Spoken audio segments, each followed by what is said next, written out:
bedroom window hung open, like a gaping wound, against the pale morning sky, its white curtains billowing in the October breeze that carried the scent of dying leaves, and something else, something wrong that Detective Sarah Chen couldn't quite place as she stood in the doorway of what had been 16-year-old Maya Patel's sanctuary. Just hours before, the bed remained perfectly made, hospital corners intact, but the absence felt tangible,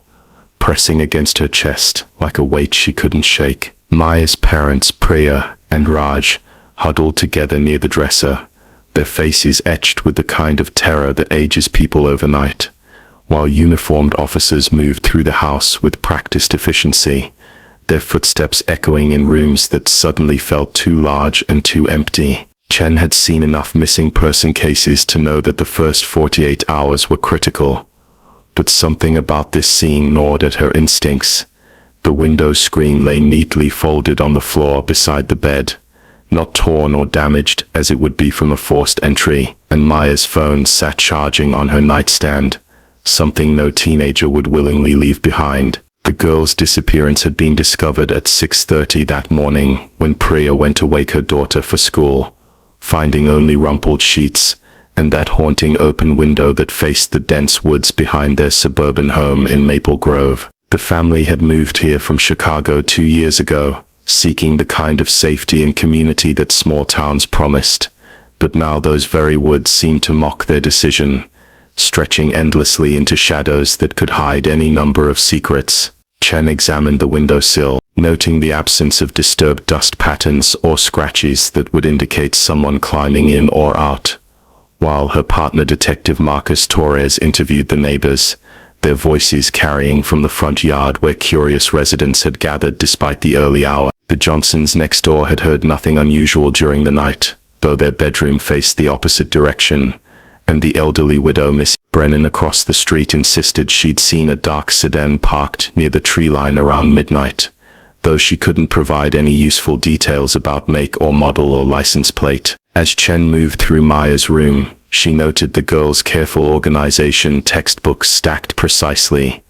jewelry arranged by color, clothes hung with military precision, suggesting someone who valued control and routine, not the type to spontaneously run away. The family dynamic seemed solid during the initial interview.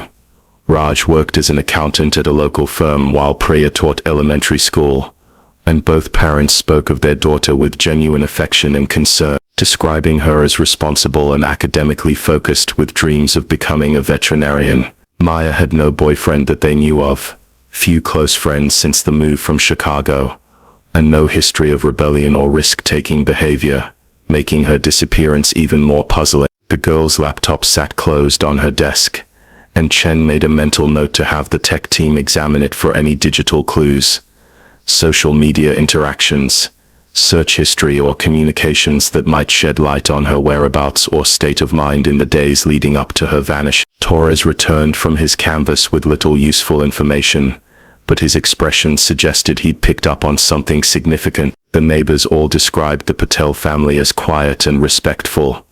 though several mentioned seeing Maya walking alone in the woods behind the house over the past few weeks, something her parents claimed to know nothing about when confronted with this revelation. Chen felt the familiar tingle of a case beginning to develop complexity beyond its surface appearance, and she pressed Priya and Raj about their daughter's recent behavior, their answers revealing small inconsistencies and gaps that suggested Maya might have been keeping secrets from her protective parents. The girl had been spending more time alone in her room lately, declining family movie nights and weekend outings, claiming she needed to focus on college applications, but her laptop showed no recent work on essays or application material. The search teams arrived as morning stretched into afternoon, bringing dogs and volunteers who spread through the woods in organized lines,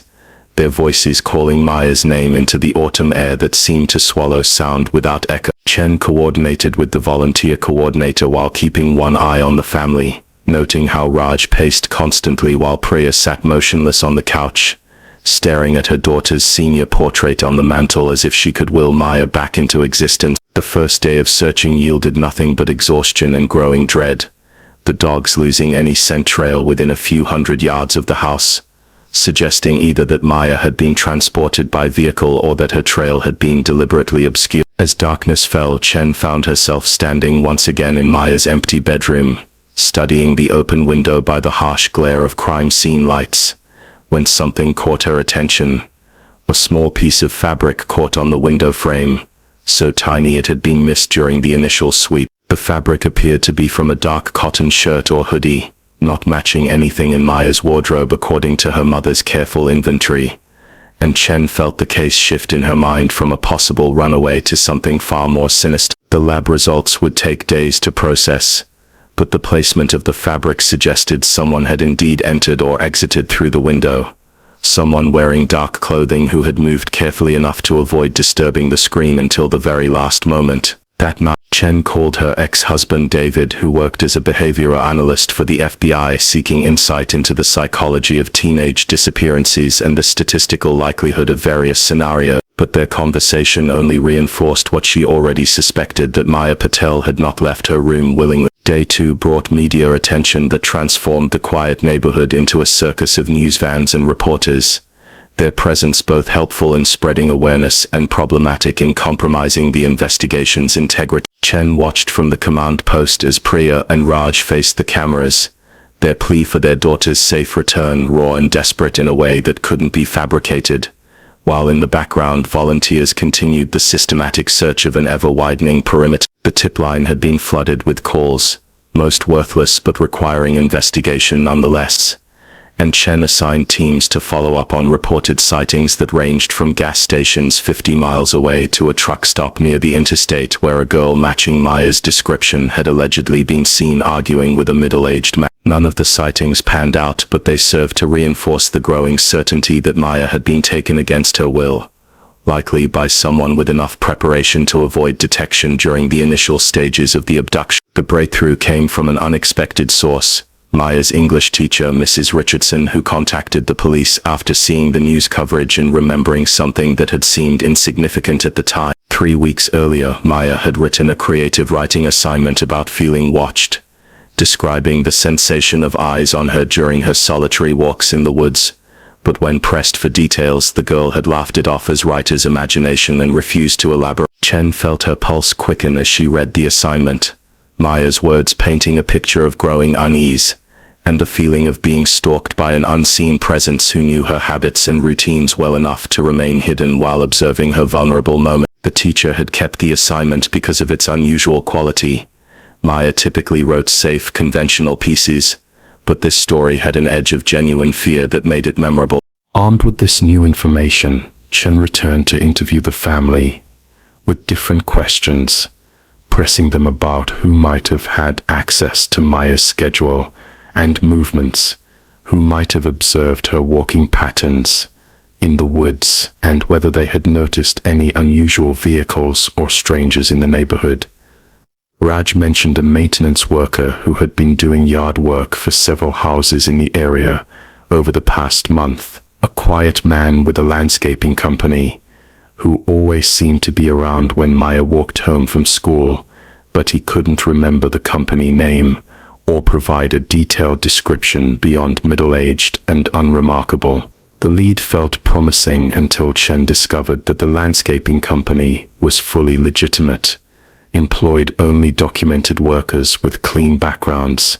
and hadn't worked in the neighborhood for over a week, meaning the man Raj had seen wasn't one of their employees. The investigation expanded to include surveillance footage from local businesses, traffic cameras, and residential security systems, painting a timeline of Maya's final known movements and the vehicles that had passed through the neighborhood during the critical window. One camera caught a dark sedan, possibly matching Mrs. Brennan's vague description, parked on a side street 2 blocks away at 11:45 p.m., remaining stationary for 27 minutes before driving away slowly toward the interstate. The license plate was obscured by shadow and distance, but the vehicle's size and shape matched dozens of common models, making identification nearly impossible without additional clues. Chen spent hours reviewing the footage, noting how the car's driver never emerged or displayed any behavior that might provide identifying characteristics, suggesting someone experienced in surveillance and patient enough to wait for the optimal moment to act. By day 4, the case had taken on the familiar rhythm of a long-term investigation: methodical interviews, evidence analysis, and the slow accumulation of details that might eventually form a pattern. Maya's laptop revealed a sparse digital footprint, with no concerning communications or dangerous online activities, but Chen's tech specialist noticed that the browser history showed several searches for feeling followed and how to tell if someone is watching you during the weeks leading up to her disappearance. The searches painted a picture of a girl who had become increasingly concerned about her safety, but hadn't felt comfortable sharing those concerns with her parents, perhaps fearing they would restrict her freedom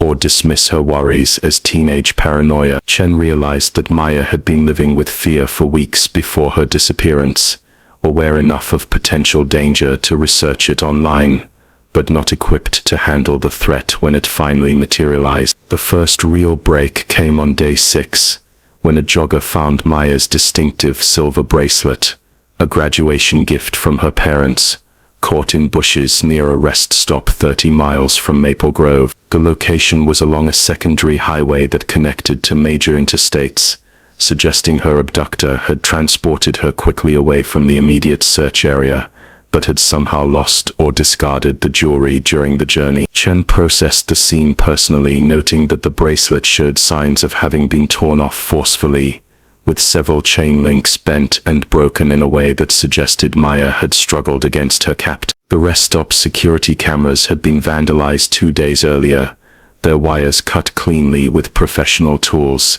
indicating the location had been chosen specifically for its lack of surveillance coverage. The discovery shifted the search parameters significantly, expanding the investigation to include a 50-mile radius, and coordinating with state police and federal agencies, who could provide additional resources and expertise. Chen found herself working 18-hour days, driven by the knowledge that each passing hour decreased Maya's chances of survival, and the certainty that they were dealing with someone organized and methodical enough to stay ahead of law enforcement efforts. The media attention intensified with the bracelet discovery, bringing both helpful tips and unhelpful speculation that complicated the investigation while keeping Maya's case in the public consciousness. Chen learned to navigate the balance between information sharing that might generate leads and operational security that protected the integrity of their efforts,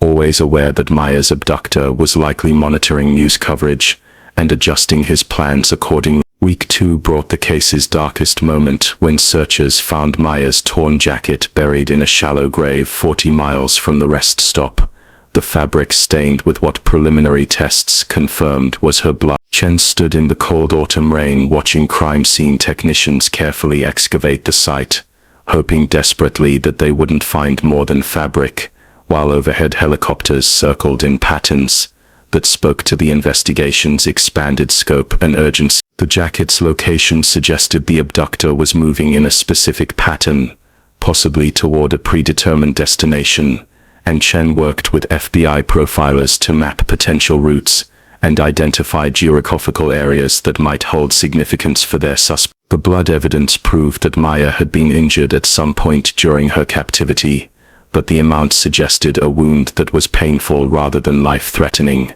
offering a thin thread of hope that she might still be alive somewhere in the expanding search grid. The psychological profile that emerged painted a picture of an offender who had likely been watching Maya for an extended period,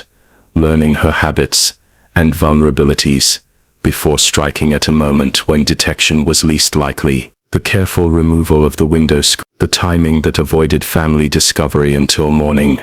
and the methodical destruction of surveillance equipment all suggested someone with experience in abduction and transportation of victims, possibly with law enforcement or military training that provided tactical knowledge. Chen found herself studying maps, obsessively looking for patterns in the evidence locations that might reveal the direction of travel or potential destinations, while coordinating with agencies across 3 states to identify similar cases that might share common elements or suspects. The break that changed everything came from an unexpected source, a truck driver named Bill Morrison, who had been hauling freight along the same highway system and had noticed a dark sedan making unusual stops at remote locations during his regular runs over the past month. Morrison's detailed logbook and excellent memory for vehicles led him to contact authorities after seeing news coverage of Maya's case, and his information provided a timeline of suspicious activity that preceded her disappearance by several weeks. The trucker described seeing the same sedan parked at overlooks, rest areas, and abandoned buildings along a route that formed a rough circle encompassing several small towns, suggesting the driver was conducting surveillance or preparation for multiple potential abductions. Chen felt the familiar surge of investigative excitement as Morrison's information began to align with other evidence, creating a pattern that pointed toward a specific geographical area where the suspect might be operating. Morrison's route logs revealed that the sedan had been seen most frequently near a cluster of abandoned properties in a rural area that had been economically devastated when a major employer closed 5 years earlier. Chen led a multi-agency task force to investigate the location, finding several structures that would provide adequate concealment for holding a captive while remaining isolated enough to avoid detection by casual observers. The third building they examined, a former small manufacturing facility, showed signs of recent occupation, with fresh tire tracks in the overgrown parking lot, and subtle disturbances in the dust patterns that suggested someone had been moving through the building regularly. Chen called for backup and specialized tactical support before attempting entry, knowing that if Maya was inside, the approach would need to be carefully coordinated to avoid triggering violence from her captor. The tactical team's entry revealed a nightmare of preparation and obsession. Rooms fitted with locks and restraints,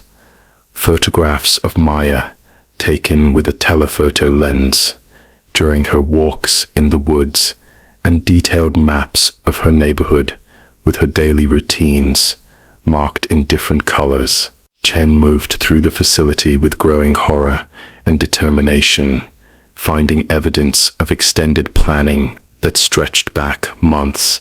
suggesting Maya had been selected and studied long before her actual abduction. In a back room, fitted as a crude living space, they discovered personal items that belonged to Maya, her school ID, a favorite pen, and a small stuffed animal from her childhood that her parents hadn't even realized was missing. The items proved Maya had been held at this location, but the facility was empty now, with signs of hurried departure that suggested the abductor had abandoned the site recently, possibly in response to the increased law enforcement pressure. Chen studied the abandoned facility's setup, noting security cameras that had been monitoring the approaches and escape routes that had been carefully planned and prepared, indicating their suspect was experienced and paranoid enough to assume eventual discovery. The level of organization and preparation suggested this wasn't the work of an opportunistic criminal, but someone who had done this before, possibly multiple times, with enough success to develop sophisticated methods and contingency plans. She contacted FBI databases to search for similar cases in surrounding states, looking for patterns of abduction and abandonment that might identify their suspect or provide clues to his current location and plans. The search expanded to include missing person cases from the past decade within a 300-mile radius, looking for girls who matched Maya's profile and circumstances that shared common elements with her abduction. The database search yielded disturbing results: 7 cases over the past 8 years that showed remarkably similar patterns, all involving teenage girls who had been carefully observed before disappearing from their bedrooms during overnight hours. Chen felt sick as she reviewed the files, realizing they were dealing with a serial abductor who had perfected his methods through repeated practice, becoming more sophisticated and careful with each successful crime. 3 of the previous victims had never been found, while 4 had been discovered weeks or months later, in remote locations, their bodies providing evidence of extended captivity before death. The pattern suggested Maya was in immediate danger if she was still alive, as the historical timeline indicated their suspect typically kept victims for 2 to 3 weeks before killing them and disposing of their bodies in carefully chosen locations, working around the clock. Chen coordinated with multiple agencies to establish roadblocks and surveillance on highways leading away from the abandoned facility, while aerial search teams scoured the surrounding countryside for signs of the dark sedan or other vehicles that might be connected to the case. The pressure was enormous, knowing that Maya's time was running out, according to the established pattern, while media attention created both opportunities for tips and complications that hampered operational effectiveness. Chen found herself sleeping in her office, surviving on coffee and determination, as the investigation consumed every aspect of her life and thoughts. She called David again for psychological insight, seeking any behavioral clues that might help predict the suspect's next moves, or identify vulnerabilities in his methods that could be exploited to Maya's advantage. The tip that broke the case came from a gas station attendant 40 miles from the abandoned facility, who recognized the sedan's description and remembered the customer because of his unusual behavior, paying cash for fuel and supplies, while avoiding the security cameras and never removing his baseball cap or sunglasses, despite the indoor setting. The attendant, Maria Santos, had found the behavior suspicious enough to memorize the license plate number, which she provided to investigators, along with a timeline that placed the suspect in the area, just 6 hours after the tactical team had discovered the abandoned facility. Chen felt the investigation crystallize around this concrete lead, finally providing a specific target and direction for their efforts, rather than the broad patterns and theories they had been following. The license plate trace revealed the vehicle belonged to Raymond Curtis, a 43-year-old former security guard with an address in a trailer park 20 miles from the gas station, where he'd been spotted. Curtis had a criminal history that included stalking charges and illegal surveillance, with a pattern of targeting young women that had never escalated to abduction charges due to lack of evidence and witness cooperation. Chen studied his file with growing certainty that they had identified Maya's abductor, noting the military background that would explain his tactical knowledge and the employment history and security positions that would have provided access to surveillance equipment and technique. Curtis had been living alone since a divorce 3 years earlier, had lost his last job due to inappropriate behavior toward female co-workers,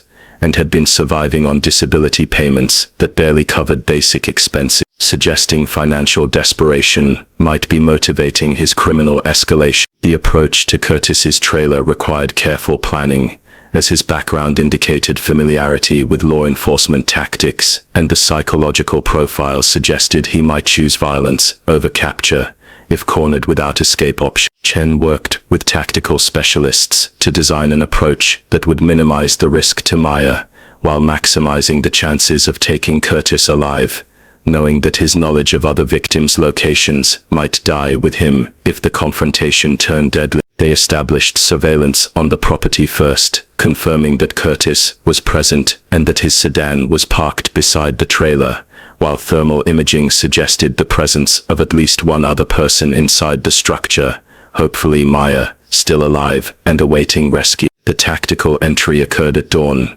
precisely timed to catch Curtis during his statistically most vulnerable period, while maintaining enough daylight for optimal visibility and coordination. Chen watched from the command post as teams moved into position around the trailer, their communications crackling through her headset as they reported ready status and prepared for simultaneous breach from multiple entry points. The moment of entry seemed to stretch forever, filled with the kind of tension that makes seconds feel like hours, until the team leader's voice confirmed suspect in custody and victim located alive, in words that sent relief flooding through Chen's exhausted body like a physical wave. Maya was found in a hidden compartment beneath the trailer's floor, physically injured but conscious and responsive, her eyes reflecting the kind of trauma that would require years to heal, but carrying the spark of someone who had survived against impossible odds. Curtis had surrendered without violence, perhaps recognizing the futility of resistance against overwhelming tactical superiority,